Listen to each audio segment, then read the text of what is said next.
गोकुळात सर्वजण इंद्राची मोठी पूजा करण्याची तयारी करत आहेत, नैवेद्य बनवत आहेत. बाबा, हे सर्व कशासाठी करत आहात? तो पावसाचा देव आहे. तोच आपल्याला जीवन देतो.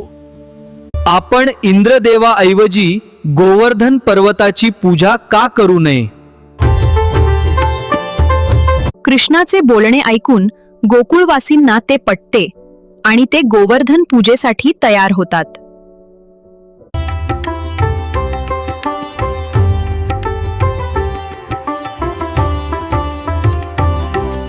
आपली पूजा न झाल्याने इंद्रदेव अत्यंत अपमानित आणि क्रोधित होतात. इंद्रदेव मेघांना आदेश देतात, गोकुळावर असा पाऊस पाडा की तेथे काहीही राहणार नाही.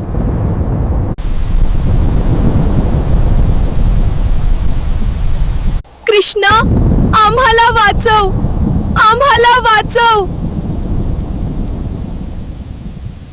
कृष्ण आपल्या करंगळीवर गोवर्धन पर्वताला उचलतो. जणू काही तो एक खेळच आहे. सर्व गोकुळवासी त्यांची जनावरे आणि त्यांची घरे पर्वताखाली सुरक्षित आश्रय घेतात.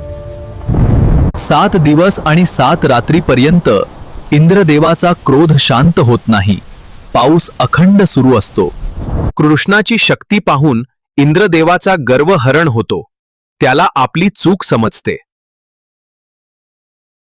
कृष्ण गोवर्धन पर्वताला पुन्हा त्याच्या जागेवर अलगद ठेवतो.